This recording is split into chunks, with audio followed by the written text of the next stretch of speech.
I'm Archita Puranik and you are watching Healthcast. Today we have Dr Smrithi D Nayak, gynecologist from Aster RB Hospital, Bangalore. Today we are talking about a very common health condition which is found in women. It's called polycystic ovary syndrome, also known as PCOS. In India, almost 11.34% women are affected by it.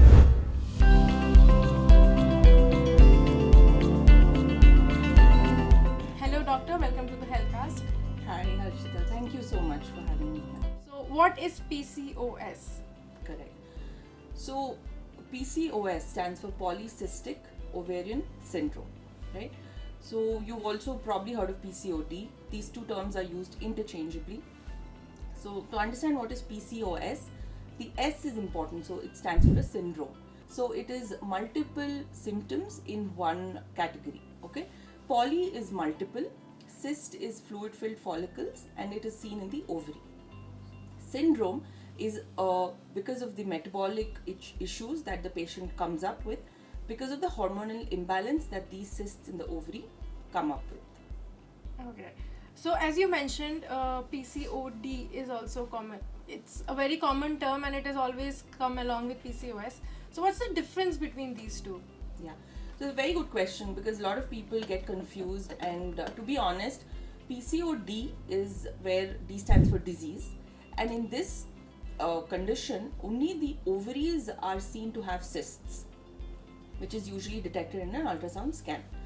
But in a PCOS, like in a syndrome, the patient will also have other parameters, other problems and parameters like irregular cycles, difficulty in conceiving, they may have insulin resistance. So there are multiple things which happen in a PCOS, but in a PCOD, the patient will have regular cycles, they will not have major issues, but when they probably go for a scan, they'll get a report saying you have PCOS, you have bilateral polycystic ovaries.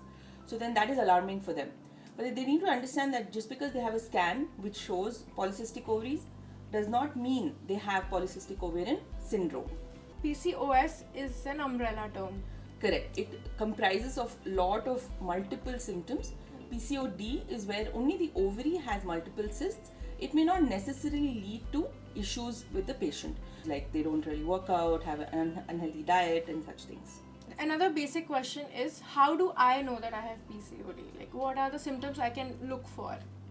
Right. So again, this is a very good question because I get a lot of patients who come sit across me in the OPD and they're like, doctor, I have PCOS. Even before I've diagnosed it, they conclude to themselves that they have PCOS. So the problem here is because, like I said, the scan shows that you have polycystic ovaries. So it needs to be elicited in a systematic manner to give them a final diagnosis of PCOS. And what happens is when a patient walks in with irregular cycles as a history, we first ask them about other lifestyle, what kind of lifestyle do they lead, do they have an active lifestyle, what is their diet like. So one thing to understand with PCOS, it's a multidisciplinary approach. It's not only a gynecologist. So we usually want to also include dietitian and a psychologist into it, because a lot of girls are very stressed out about periods nowadays. So they come in with a lot of mental issues as well. They won't have got periods for 3 months. Sometimes, they'll be afraid that they're pregnant, or they won't know why they're not getting period. And many times patients don't want to keep popping pills to get a period, That's what happens. They don't get a period, we give them progesterone. So to understand what all tests need to be done, we start off with a scan to just reconfirm if they already have not got a scan done. We start with some hormone tests which should be done on the second or third day of the period. That's very important. So hormone tests come to the baseline on the menstrual dates of either day 2 or day 3. So randomly doing a hormone test will not give us any conclusive answers. Doing it on the second or third day is good. Then we get a serum insulin done because sometimes they have insulin resistance as well. We get a serum testosterone done, which again can be elevated for patients who have symptoms like hair loss. Those are all androgen symptoms, androgen excess symptoms. Apart from that, we also want them to get their BMI tested. When they come to the OPD, we check their height, their weight, and then see if the BMI falls in the normal range or are they on the obese side. So these are some certain very basic tests we do for them to understand what is the range or the severity of the PCOS. Okay. Just as you mentioned about the obese side, and you check if, so there's always this thing that if you're overweight, you might have PCOD or PCOS.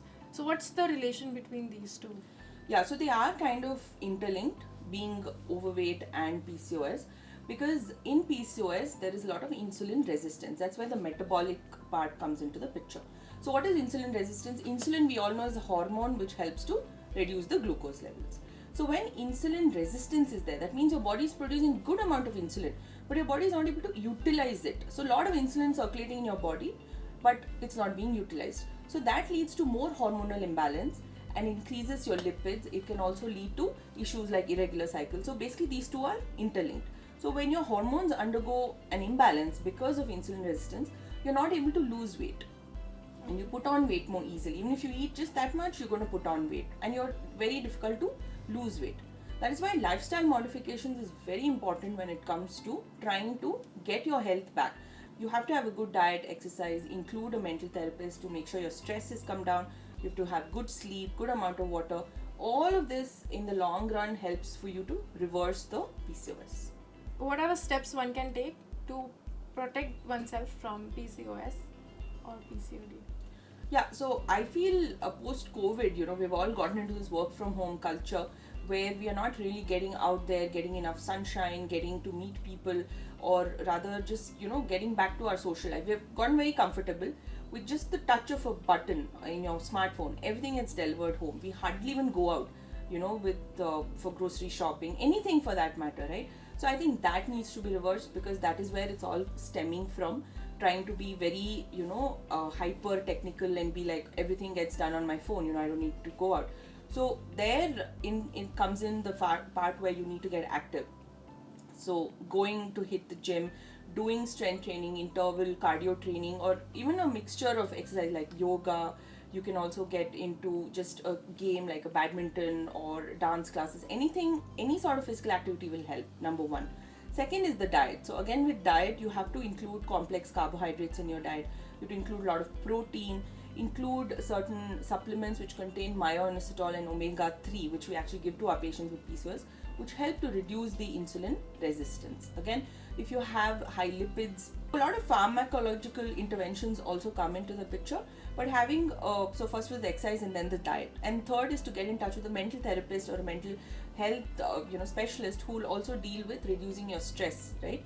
So we're all stressed out, but we don't talk about it, the whole thing, it goes on. So talking about why you're not able to sleep at night or getting your work done or certain stressful issues which need to be addressed needs to be again covered. And lastly, getting a dietitian into the picture to help you with the diet also. So I can remember because I had a couple of patients, every consult of mine, I always tell them lose weight. So it just goes from here to here. The next visit I see, because we check the weight every visit, and then they have put on like few 100 grams or even a kg. Or if I see a patient after 6 months, they have taken the pills for 6 months, and then they come back after 6 months again having put on weight, saying the same symptoms, saying irregular cycles. So I sit them down and tell them, listen, I cannot exercise for you, right? So you have to do it yourself. But they just take it very lightly. When we say lose weight, they're just like, hi yaar, I go to every doctor, वो सभी बोलते हैं कि lose weight, मैं क्या करूँ, I'm not able to lose. But I don't blame them because of the insulin resistance, it does take that extra effort. But they have to put in that effort if they want to really see the results. You have also mentioned about insulin a lot in our conversation. Just to go a little deeper into it, how does PCOD and insulin connected and how to balance both of them? Right. So again, the connection is not very clear as to why it happens.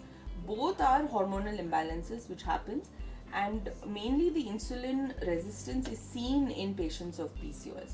And to help overcome that, we start them with insulin sensitizers like metformin, right? That helps to reduce your glucose levels and keeps that under check. Some other components are myo-inositol, D-chiroinositol. These all come in the same sort of a tablet form and can be taken by the patient to help improve the insulin resistance. But one thing for sure is the insulin resistance sort of causes the hormonal imbalance from happening. It also deranges the lipids. It sort of goes and affects every part of it. So until you reverse that insulin resistance, the entire rest of the symptoms of the disease are going to keep continuing. So doctor, there's another very common question. Is PCOD, PCOS genetic? So that is again a very important question I get in the OPD. Patients do have a genetic predisposition. If they have a mother or an aunt or a sister who has PCOD, they are predisposed to getting it, right? So they have to understand that they have to start probably lifestyle modifications earlier on in life than wait for it to come, because they should be anticipating it. There's no clear-cut genes which have been demarcated that this gene is responsible for it, but they have seen a familial disposition where they've seen patients with PCOS running in the families. So there is a genetic predisposition, but the exact genes have not been delineated. So patients whose moms or aunts or sisters have PCOS should be cautious of developing it themselves, and early intervention, right? Even before the disease starts, even before they put on weight, if they do conscious of it, healthy eating, healthy exercise, they can actually prevent it in themselves. What is the age? We all know that it usually happens in reproductive age, but we have seen it in pre-puberty people also, and we have seen in menopause, after menopause as well, that women are getting affected. So what about that, like? Okay, so I would just like to say post-menopause it's very difficult to get PCOS. Pre-puberty we have to rule out other hormonal issues, right? If there is any sort of symptoms where the patient is putting on weight, having acne or hair growth and all previous to puberty, because puberty is the time where the changes happen in the hormones, and that is the time that actually an intervention will help. If a small girl, I've had such patients also walk into my OPD really obese. Like, what do you do at school? Nothing. I just study. I'm very stressed out about my exams. I don't know what to do. I don't have time to go for any of these physical activities. So it's a typical scenario, I can just count the number of times. I've missed count of number of times I've seen the same thing. Mom gets the daughter in the pubertal age group, irregular cycles, obese, having all these symptoms of PCOS. So earliest intervention you can do is when the child is in school, when they're hitting puberty. Get active, get out there, try to get sunshine, reduce your stress because of exams, try to get into a sport. I think that's the best. Any sort of hobby you cultivate at such a young age is good. So that intervention will take you a long way and help prevent any sort of problems later on in the future. But puberty is the time that I see a lot of my patients, mainly adolescents, they've actually got a period. But here I'd just like to say one extra thing that, I don't like to start interventions early, right? So they should not be put on hormones and things to regularize their periods very early on, because that can hinder their development as such. So such young girls, like in the age of just 14 to 18, 19, the body takes time to get adjusted to being mature. And the follicles are very, very, very immature stage. So they're not really there producing hormones like clockwork. So it takes time. So that's another thing I want to really insist to all the viewers. Do not take interventions like hormones and all very early on for the girls, they're very young, they still need time. But do interventions like physical activity, dietary changes. Don't just start popping pills, right? That's the easiest and shortest way. Okay, I've not got a period, doctor, give me a pill, I'll get a period. No, that's not the way to go about. Early intervention is in the form of lifestyle modifications. What are the long-term consequences of it? Yeah. So this again is a very important question, because most of the patients who come to my OPD are young girls who have irregular cycles, or they're in the reproductive age group who are trying to conceive. They feel that, okay, once I've conceived and had kids, I don't have to bother about PCOD, which is absolutely wrong, because it's an ongoing disease, right? It doesn't get reversed on its own. And eventually what's going to happen is the insulin resistance will lead to problems with the lipids. So you have to keep a good check on your cholesterol, the lipid profile. Now, if that is not under check, the lipids being on the rise affects your heart. So heart issues can crop up. Eventually, if you don't keep getting proper cycles, right? Like, I've got patients who are like, listen, I've not got period for 6 months, I'm totally fine, I'm happy. So that leads to endometrial cancer. So that's why we keep telling girls that they have to get a withdrawal bleed once every 2 months. It's not good to not bleed for 3 months, 4 months, 5 months, 6 months, just like that, leave it. Okay, let it come naturally, I don't want to take pills. That is not good, because the endometrium, that is the lining of the uterus, keeps getting accumulated inside and undergoes malignant changes. So endometrial cancer is the most grave and most serious sort of long-term complication. Other than that, yes, like your heart health, you have to take care of lipids. And of course, yes, diabetes, how can I not talk about that? That is also something that can crop up if you don't take care of the insulin resistance. Because your bodies produce so much of insulin all the time, and insulin, it just gets tired out. Your pancreas doesn't produce any more insulin. You are more predisposed to getting type 2 diabetes very early on in life. So these are the things that a patient with PCOS, even after having completed their family, should be very careful about and monitor, and still have that goal of trying to reverse the PCOS with lifestyle modifications. Okay. And PCOS is also linked with infertility. So what about it? Yeah. So here I just want to run you through what is the normal menstrual cycle, right? You have a 28 to 30 day cycle. The first half of the cycle is called the proliferative phase. It is where the follicles get developed, right? The second half is the secretory phase. That is where after the follicle gets released, the endometrium undergoes few changes. At the end of that half of the cycle, if you've conceived, then great. If you've not, then you end up getting a period. So in all of this, what is most important is the ovulation, because the egg gets released from the uterus and that brings about certain hormonal changes. So here the progesterone, which is the hormone in the second half of the cycle, is very important. If there's no progesterone, because of anovulation, that means there's no ovulation, the endometrium goes on increasing in size and eventually you don't get a period after your 30 days. So that is where the problem crops up for patients trying to conceive. There is no ovulation. Ovulation is a very simple process where the egg gets released, right? So anovulation, no progesterone, ultimately no pregnancy, and you have a prolonged sort of phase where you don't get a period at all for 2 to 3 months. And that's when you come to us, we do a scan, we see the lining, then we give the progesterone medicines orally, and that induces a withdrawal bleed, and then that's when you get a period. So the main basic problem with patients who are not able to conceive is the anovulation. Now how do you take care of this? Is by approaching a fertility specialist where we monitor your cycles and we will give you medications to induce an ovulation, right? Your follicles grow and then we do a scan to see how they're growing, and with a small injection, which is an HCG injection, at the right time, it helps with the ovulation. So once the ovulation happens, we tell the patient to be in contact with the husband, and then eventually after 15 days they check the urine test and it comes a positive.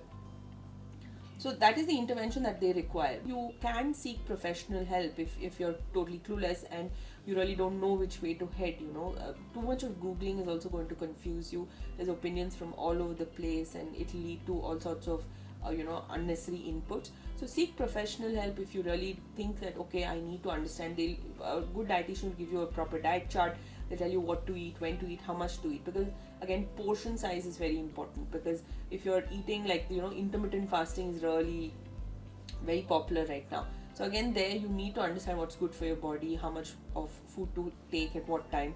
So I think ultimately if you get good amount of guidance and professional help, that will also help you reach your goals sooner and without a lot of stress involved in the process. Thank you so much, doctor. The discussion was really very insightful.